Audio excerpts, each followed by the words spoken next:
আপনার বাবা মা কি আপনাকে সত্যিই ভালোবাসে নাকি এগুলো জাস্ট একটা কন্ডিশন? না মানে কখনো খেয়াল করে দেখেছেন যে আপনার সাথে যখন ভালো কিছু হয় আপনি হ্যাপি হওয়ার বদলে উল্টে আরো নার্ভাস হয়ে যান এটা ভেবে আপনার সাথে হয়তোবা সামনে আরো খারাপ কিছু হতে যাচ্ছে। আপনি খুব সুন্দর একটা মোমেন্ট স্পেন্ড করার পর করে আপনার মধ্যে একটা ভয় চলে আসে, একটা ইনার ভয়েস আপনাকে বলতে থাকে সামনে হয়তোবা কোনো একটা বিপদ অপেক্ষা করছে। মানে আপনার কাছে হ্যাপিনেসের সংজ্ঞা হচ্ছে কোনো একটা ভবিষ্যতের বিপদের জন্য অপেক্ষা। সাইকোলজিস্ট অ্যালিস মিলার তার বিখ্যাত বই the drama of the gifted চাইল্ডে দেখিয়েছেন যেই সন্তান প্যারেন্টাল কন্ডিশনাল লাভের মধ্যে বড় হয় সে নিজের অজান্তেই নিজের শত্রু হয়ে ওঠে। আর এখানে গিফটেড বলতে এটা না যে সন্তান পড়াশোনায় অনেক ভালো, গিফটেড মানে পড়াশোনায় ভালো হতেই হবে। বেসিক্যালি সন্তান জন্ম হওয়ার পরে এক্সট্রা দায়িত্ব এবং ফাইন্যান্সিয়াল স্ট্রেস বাবা মায়েদের উপর মানসিক চাপ সৃষ্টি করে এবং বেশিরভাগ বাবা মা নিজের অপূর্ণতাকে সন্তানের উপর জোর করে চাপিয়ে দেয়। আমি তোমাকে জন্ম দিছি, আমি তোমাকে থাকতে দেই, খেতে দেই, মাস গেলে এতগুলো টাকা খরচ করি, সো তুমি আমার কথা শুনে চলতে বাধ্য।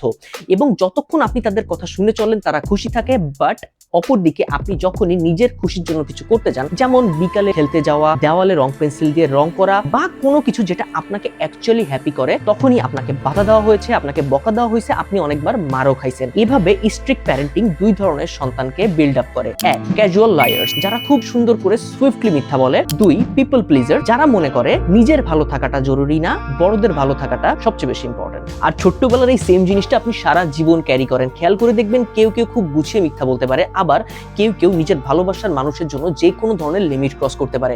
স্পেশালি দ্য টিনেজার্স, খেয়াল করে দেখবেন কিছু মেয়ে তার বয়ফ্রেন্ডকে খুশি রাখার জন্য যে কোনো বাউন্ডারি অতিক্রম করতে পারে। আবার যদি গার্লফ্রেন্ডের ফোন অফ থাকে বা গার্লফ্রেন্ড কথা বলা বন্ধ করে দেয়, কিছু ছেলের মাথা খারাপ হয়ে যায়। আগের জেনারেশন মনে করে এরা এগুলা সোশ্যাল মিডিয়া দেখে শিখছে।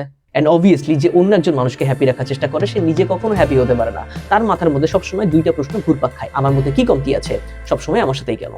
এটার সলিউশন কি? রিপ্যারেন্টিং দ্য ইনার চাইল্ড, নিজের মধ্যে লুকিয়ে থাকা সেই ভীত বাচ্চাটাকে আবার প্যারেন্টিং করা। এইবার আপনি নিজেই তার প্যারেন্ট, সে ভয় পাবে, নার্ভাস হবে, আপনার বুঝাইতে হবে যে না, তোমার কাউকে মিথ্যা বলতে হবে না, তোমার কাউকে প্লিজ করতে হবে না, তোমার কাউকে হ্যাপি করতে হবে না, আমি তোমার পাশে আছি অ্যান্ড ইউ আর সেফ।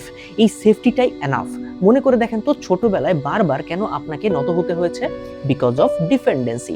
ভালোবাসা হোক বা টাকা, আপনাকে বারবার হাত পেতে চেয়ে নিতে হয়েছে। সো সিম্পল সলিউশন, আপনি টাকা ইনকাম করেন এবং নিজেকে ভালোবাসা শুরু করেন। স্পয়েল ইয়োরসেলফ লাইক আ 5-year-old। কিছু মানুষ নারাজ হবে, কিছু মানুষ বলবে আপনি খারাপ, কিছু মানুষ বলবে আপনি বদলে গেছেন, কিছু মানুষ বলবে আপনি আগে ভালো ছিলেন এখন খারাপ হয়ে গেছেন। বাট ये जालिम दुनिया साली भाड़ में जाए।